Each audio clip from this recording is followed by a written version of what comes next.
2024 లేదా 25లో డిగ్రీ లేదా బీటెక్ చదివారా? సాఫ్ట్‌వేర్ జాబ్ కోసం ఎదురు చూస్తున్నారా? అయితే కోడ్ జ్ఞాన్ 100 డేస్ కోర్సులో చేరండి. జాబ్ సాధించండి. Welcome to Suman TV. నమస్తే నాగేశ్వరరావు గారు. సార్ చాలా వరకు కూడా డబ్బులు ఎక్కువగా ఉన్నవాళ్ళు పెట్టుబడులు స్థలాల మీద పెడతా ఉంటారు. సో, అంటే స్థలాలు ఎప్పటికైనా రేట్ వస్తుంది అని చెప్పేసేసి ఆ ఉద్దేశ్యంతో.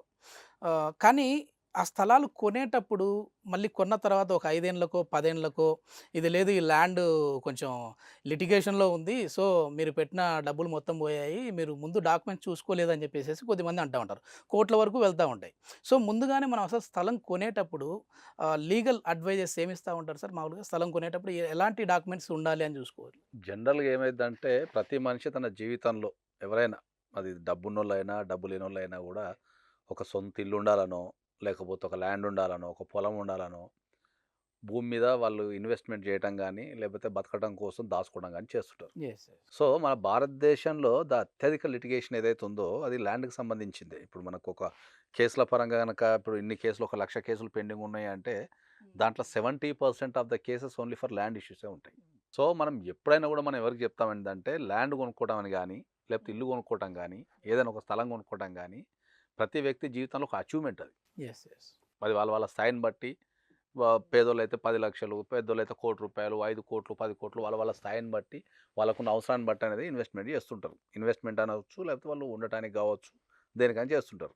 సో, ఇప్పటికి గూడా మన భారతదేశంలో ఏందంటే, ఒక ల్యాండ్ కొనే ముందు, లేకపోతే ఒక స్థలం కొనే ముందు, ఒక ఇల్లు కొనే ముందు, ఎవ్వరు గూడా చాలా తక్కువ మంది అడ్వకేట్ దగ్గరికెళ్ళి బిఫోర్ గోయింగ్ టు అది కొనే ముందే లీగల్ ఒపీనియన్ తీసుకుంటారు. యెస్. యెస్. చాలామంది ఏందంటే, ఇల్లు బాగుందనో, లేకపోతే తక్కువకొస్తుందనో, లేకపోతే ఏజెంట్ చెప్పాడు. మంచి ఏజెంట్ ఏరియాలో ఉందనో. మంచి ఏరియాలో ఉందనో, లేకపోతే ఏజెంట్ భరోసా ఇచ్చిండనో, ఇట్లాంటి మాటల మీద మాత్రమే బేస్ చేసుకొని కొంటూ ఉంటారు. Yes. Yes.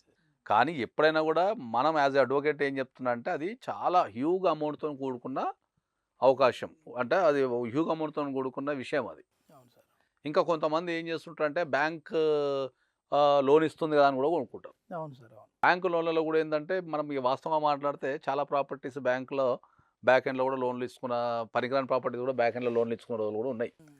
So, bank వరకొస్తే ఏమైద్దంటే, bank తెలిసి లోన్ ఇచ్చినా, తెలవక లోన్ ఇచ్చినా, ఓకే. అది బ్యాంక్ వసూలు చేసుకునే అధికారం బ్యాంక్‌కుంటది. అది ఎట్లైనా వసూలు చేసుకుంటది బ్యాంక్. ఎందుకంటే, అది పబ్లిక్ మనీ గాబట్టి, కోర్ట్ గూడా బ్యాంక్‌కి వ్యతిరేకంగా ఇప్పుడు ఒక బ్యాంక్‌కి తెలుసు ఆ ప్రాపర్టీ పనికిరాదు అని. బ్యాంక్ లోన్ ఇచ్చింది. హ్మ్. తెలిసిన తర్వాత మళ్ళా బ్యాంక్ వసూలు చేసుకుంటది. ఓకే. నువ్వు బ్యాంకుని పోయి ఇది పనికిరాని ప్రాపర్టీ లోన్ ఎట్లా ఇచ్చినావు అని నీకు ఎవరు అధికారం లేదు.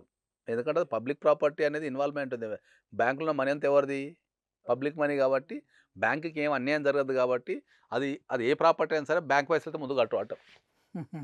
ఏ కోర్ట్‌కెళ్ళినా కూడా. సో, చాలామంది లోన్‌లు తీసుకొని బ్యాంకులకు కట్టలేక అవి సరిగ్గా లేక ఇట్లా రకరకాల ఇష్యూలతోని ఇది చేస్తున్నారన్నట్టు అది. కాబట్టి మనం ఏం చెప్తున్నామంటే ఏందంటే ఎవరైనా సరే ఒక ప్రాపర్టీని గానీ, ఒక స్థలం గానీ, లేకపోతే ఒక ఇల్లు గానీ, అది ఏ పద్ధతిలో కొనుక్కోవాలన్నా గూడా డాక్యుమెంట్ వెరిఫికేషన్ అనేది కంపల్సరీ ఒక లీగల్ అడ్వకేట్‌తోని మీరు చేయించుకోవాల. ఓకే. ఓకే. పెద్దగా గూడా ఏం తీసుకోరా 3,000, 4,000, 5,000 తీసుకుంటారు అంతే. వాళ్ళ వాళ్ళ ఉన్న ఎక్స్‌పీరియన్స్ బట్టి వాటిని బట్టి. హ్మ్. చేసుకున్నప్పుడు మనం ఏమేమి చెక్ జేసుకోవాలంటే 30 years of the link documents అనేది చెక్ జేసుకోవాలి. ఏం చెక్ జేస్తారు అని అడుగుతారు చాలామంది. సార్ మీరు ఏం చెక్ జేస్తారు? 30 ఇయర్స్ అంటే 30 ఇయర్స్ ఫ్రమ్ ద డేట్ ఈ డేట్ నుంచి మనం బ్యాక్ 30 ఇయర్స్ చెక్ జేసుకోవాలి. అవును. ఏమేమి దాంట్లో చెకింగ్‌లో చాలా ఉండేదానికి. ఒక ప్రాపర్టీని మనం చెక్ జేయాలంటే ఫస్ట్ ఈ 30 ఇయర్స్‌లో ప్రాపర్టీ అనేది లీగల్‌గా ట్రాన్స్‌ఫర్ అయిందా? అనేది చెక్ చేస్తాం మనం. అంటే వాళ్ళు లీగల్ ఓనర్సేనా?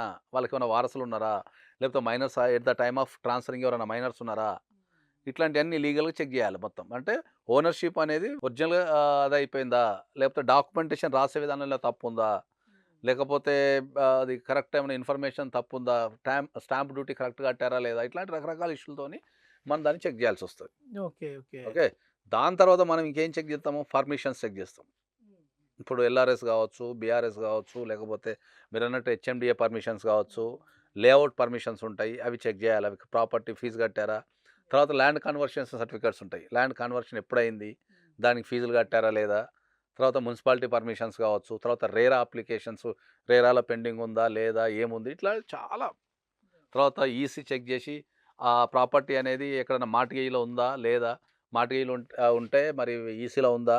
ఇట్లా అని చెక్ జేయాల. మైనర్స్ ఒకవేళ ఉన్నారా? వారసులుంటే వాళ్ళు వారసులు గూడా సైన్ ఎవరున్నారా? జేయాలా సార్? వారసులుంటే అది సెల్ఫ్ అక్వైర్డ్ ప్రాపర్టీయా? మళ్ళీ ఇన్‌హెరిటెన్స్ ప్రాపర్టీయా జూడాలా? వారసత్వంగా వస్తున్న ప్రాపర్టీయా? లేకపోతే సెల్ఫ్ అక్వైర్డ్ ప్రాపర్టీయా జూడాలా? మళ్ళీ ఇన్హెరెన్స్ ప్రాపర్టీ అయితే మళ్ళీ మనం కంపల్సరీ వారసులకు ఎవరైతే ఉన్నారో వాళ్ళ లీగల్ నాలెడ్జ్తో కొనుక్కుంటే బెటర్. ఓకే. వాళ్ళతో కూడా సైన్ చేయించు. అవసరం లేదు. అట్లా ఇట్లా ఒక ప్రాపర్టీ అనేది చాలా మందికి మనం అన్ని రకాలుగా చెక్ చేసుకున్న తర్వాత మీరు అప్రూవల్ తీసుకొని కొనుక్కుంటే మీకు మనశ్శాంతిగా ప్రశాంతంగా ఉండగలుగుతారు. సార్ అదే విధంగా ఏంటంటే పొలాలని స్థలాల రూపంలో ల్యాండ్‌ల అమ్మేస్తా ఉంటారు. రియల్ ఎస్టేట్‌కి సంబంధించిన వారు. సో, అట్లాంటప్పుడు అది పొలాల్ని కన్వర్ట్ చేసే విధానంలో కూడా కొన్ని చట్టబద్ధంగా వెళ్ళాలి అంటా ఉంటారు కదా! సో, అట్లాంటివి ఏంటి సార్? అవును, డెఫినెట్లీ. ఇప్పుడు పొలాలను ఎప్పుడైనా కూడా పంట పొలాలను కనుక మనం ఫ్లాట్ల కింద చేసి అమ్మాలన్నా లేకపోతే ఫామ్ హౌస్ కింద చేసి అమ్మాలన్నా అంటే నువ్వు పంటకు ఉపయోగించేదాన్ని అగ్రికల్చర్ ల్యాండ్ అంటావు. యెస్. యెస్. దాని ట్యాక్సింగ్ విధానం కానీ దానికి వచ్చే బెనిఫిట్స్ అన్నీ వేరే ఉంటాయి. అదే ఒక అగ్రికల్చర్ ల్యాండ్ని కనుక నువ్వు కమర్షియలైజ్ చేస్తే మళ్ళీ అంటే పంట పండించకుండా ఇంకా ఏ రూపంగా నువ్వు సంపాదించినా దాన్ని కమర్షియలైజ్ అంటాం. యెస్. యెస్. అంటే 2 గుడిసెలు వేసి విల్లాని రెంట్‌కి ఇచ్చుకున్నా లేకపోతే ఇంకా అది ఏ రకంగా అంటే పంట పండించడం కాకుండా దాన్ని ఇంకా ఏ ఇతర అవసరాలు ఉపయోగించినా కూడా దాన్ని కమర్షియల్ అంటాం. ఎప్పుడైతే ఒక ల్యాండ్‌ని మనం అమ్మాలి అనుకున్నప్పుడు అది అగ్రికల్చర్ ల్యాండా, కమర్షియల్ ల్యాండా అనేది చూసుకోవాలి. ఓకే. ఒకవేళ అగ్రికల్చర్ ల్యాండ్ ఉంటే దాన్ని కమర్షియల్ కింద యూజ్ చేయడానికి రాదు. అప్పుడు ల్యాండ్ కన్వర్షన్ సర్టిఫికేట్ అనేది మనం అప్లై చేసుకోవాలి. ఓకే. అగ్రికల్చర్ ల్యాండ్ ఇది. దీన్ని సో అండ్ సో పర్పస్ కోసం ఉపయోగిస్తున్నా కాబట్టి నాకు ఈ అగ్రికల్చర్ ల్యాండ్‌ని కన్వర్షన్ చేయండి కమర్షియల్‌కి అని చెప్పేసి మనం అప్లై చేసుకుంటే గవర్నమెంట్ పరిశీలించి ఇప్పుడు దాని టాక్స్ ట్యాక్స్ అవంతా పరిశీలించి అది ఇవ్వాలా వద్దా చూసి వాళ్ళు ఇచ్చేస్తారు. ఓకే. ఓకే. సో ఎప్పుడైనా కూడా అగ్రికల్చర్ ల్యాండ్ కన్వర్షన్ ఉందా లేదా అని చూడాలి. యెస్. యెస్. ఇప్పుడు మనకొచ్చే దాంట్లో మీకు తెలవని విషయం ఏంటంటే ఇప్పుడు హైదరాబాద్ చుట్టుపక్కల ఉన్న చాలా ల్యాండ్స్ అవన్నీ ఒకప్పుడు అగ్రికల్చర్ ల్యాండ్స్. యెస్. యెస్. వాటికి చాలాటికి కన్వర్షన్ లేదు. అప్పట్లో ఎంత టెక్నాలజీ లేదు. ఏది పడితే అది రాసేసుకొని చేసేసుకున్నారు.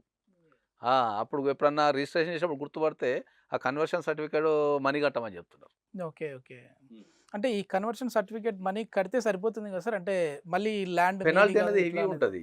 ఓకే. ఇప్పుడు మనం ఒక్కొక్క సందర్భంలో మనకు రిజిస్ట్రేషన్ ఛార్జెస్ ఆల్రెడీ కడతాం. మళ్ళీ ఏదైనా దొరికినాం అనుకో మళ్ళీ పెనాల్టీ అనేది మళ్ళీ రిజిస్ట్రేషన్ కంటే డబల్ ఉంటుంది. మళ్ళీ నీకు ఒక 10 లక్షలు బడ్డట్టే కదా. అదేదో ముందుగానే అడ్వకేట్ సలహా తీసుకొని మీకు అన్ని సర్టిఫికేట్స్ ఉన్నాయా లేవా, పర్ఫెక్ట్ కట్టారా. చాలా మంది కూడా ఎల్పీ నెంబర్లని అన్ని ఫేక్ నెంబర్లు కూడా ఇస్తున్నారు. ఓకే. ఓకే. ఒకటే నెంబర్ 2 ముగ్గురికి ఇస్తున్నారు. ఆ నెల కొడుతూ వస్తున్నది అట్లా. కాబట్టి అవన్నీ మీకు ఖచ్చితంగా ఎందుకంటే అది మీ జీవితానికి సంబంధించింది. ప్లస్ మీరు హైయెస్ట్ అమౌంట్ దాంట్లో మీరు పెడతారు కాబట్టి మీరు ఖచ్చితంగా లీగల్ ఒపీనియన్ అయితే ఖచ్చితంగా తీసుకోవడం బెస్ట్. ఖచ్చితంగా తీసుకోమని చెప్తాను. Okay. Thank you sir. Thank you.